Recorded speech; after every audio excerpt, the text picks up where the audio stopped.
Alright, today I'm going to be unboxing and reviewing a Pioneer DVH-885AVBT. And there's not a whole lot of information out there about this radio because this radio was never meant to be sold in the United States. It was meant for Mexico and Latin countries, and you cannot even find it on the Pioneer website.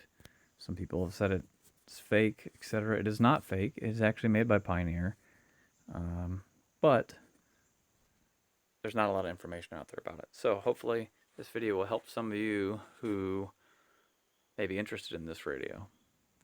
I bought it on Amazon for about $179, and it usually starts at about that price everywhere else.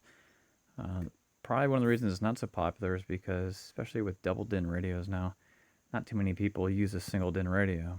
Well, in my application, I wanted just a single DIN, but I also wanted to be able to view a backup camera on it and not have one of the flip-out displays because those break easily, and I don't really like the way they look.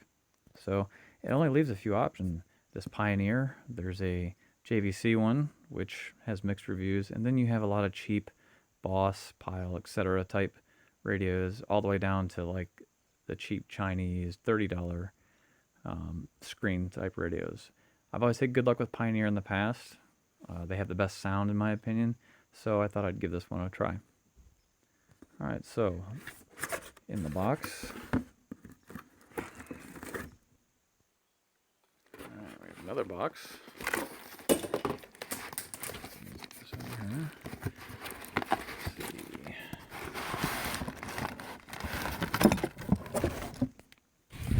Okay, so here is our faceplate cover.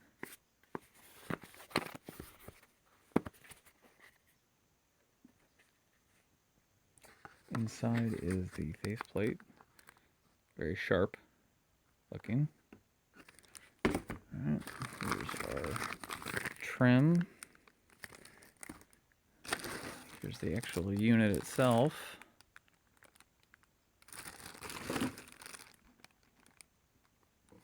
Okay. Here's the manual with the remote control. Definitely looks like a genuine Pioneer remote. Microphone for Bluetooth. Radio removal tools. And the wiring harness. Just looking at the wiring harness, this is different than a standard US style Pioneer plug. It's not the same shape at all. Interesting. What else is in here? Yeah, just some ISO mounting screws. Alright, so next step will be I'll go ahead and get it wired up, installed, and then we'll go over the features. It is installed in the Civic. We're going to go ahead and fire it up here.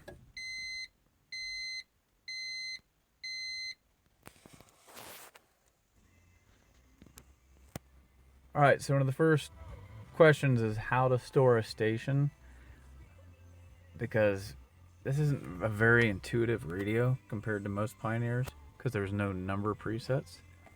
So your left and right tick buttons here, if you press and hold it, it's a seek. If you just tap it, it's a scan.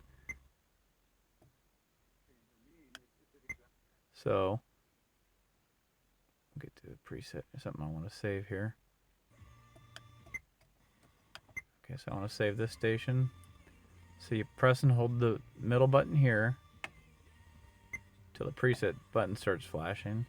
And you, let's see, then you go up or down to the preset number you want. So we want preset number 2, then tap this button to store it.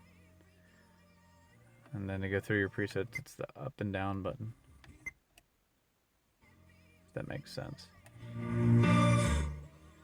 Okay, so this is your power button, your source. You can go through to Bluetooth.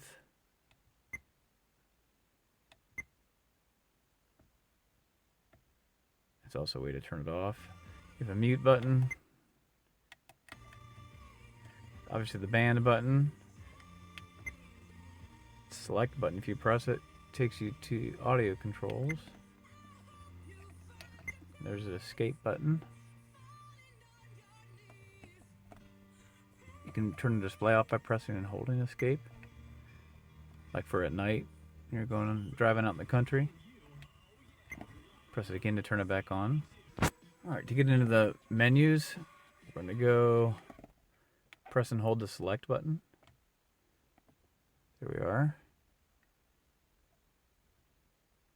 So, see how to change the, first of all, how to change the language. There we go. That's the first step.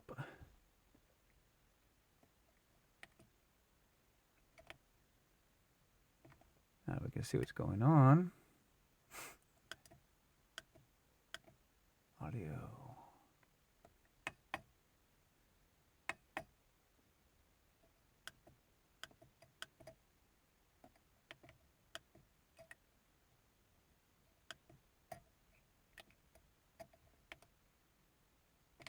Not a real intuitive menu either.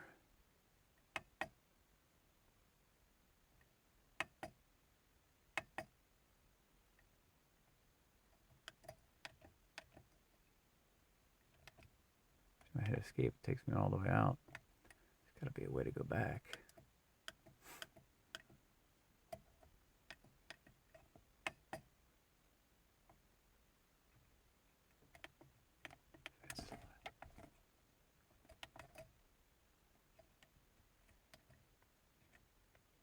Apparently you have to go all the way out each time. Alright, so this is how you get into your menus. There's not a whole lot going on. Let's see, I'm looking for camera clarity. I want battery. Alright. So I need to make sure the backup camera works. There it is, back of the garage. So we're good.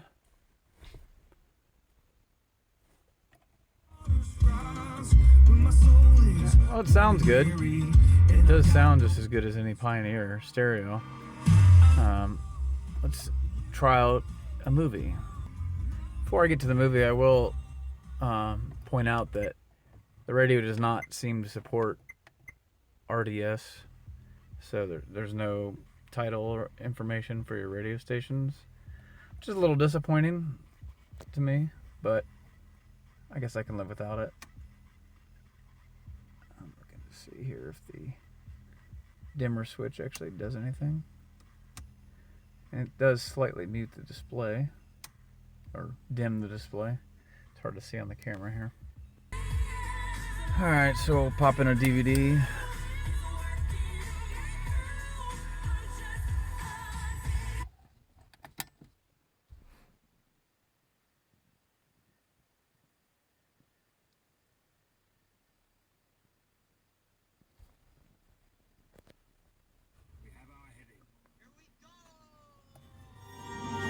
From the magic within our hearts to the adventure beyond the horizon. Alright, so I guess if you don't mind watching a DVD on a tiny 3-inch, 4-inch screen, this would be alright. Now, this radio does have outputs for another monitor, so obviously if you had a monitor in the back where it belongs, this wouldn't even be an issue. But the remote control is fairly nice. Kind of covers everything that you would need it to cover.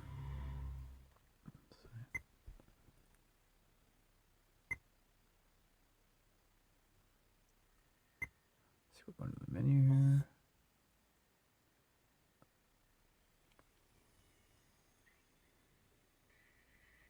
Yeah, so it works really well for DVDs.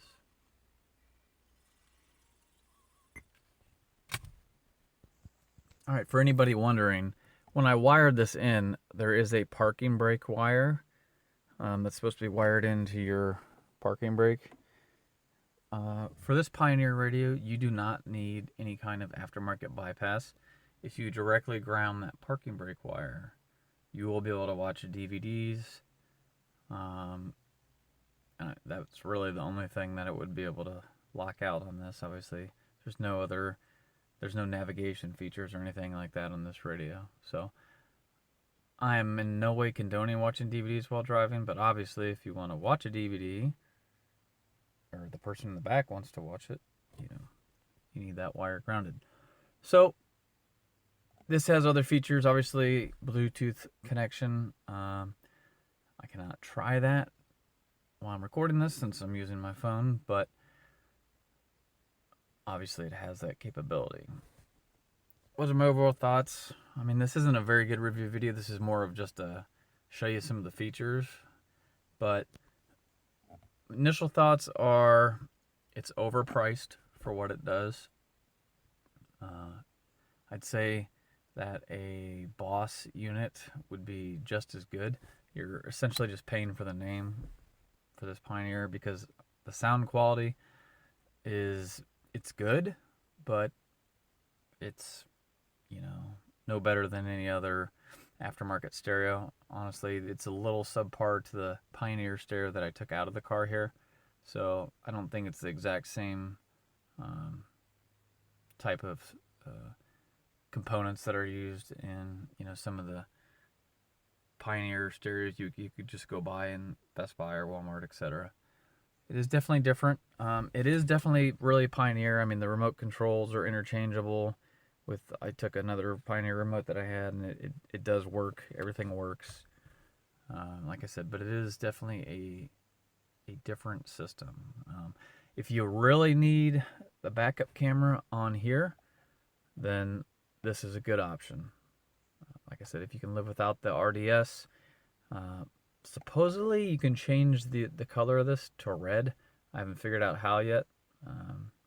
Luckily, blue is the color that I wanted it, but that's another thing. You're kind of stuck with the color on there. So for about $180, it is kind of pricey, but you do have the ability to play DVDs.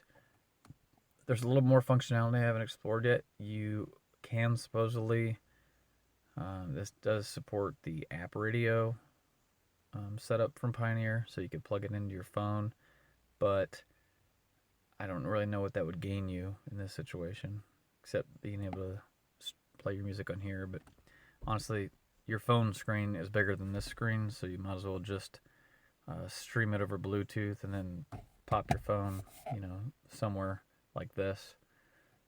But anyway, I hope this was helpful for some of you maybe looking at this radio. Like I said, there's really nothing out there about it.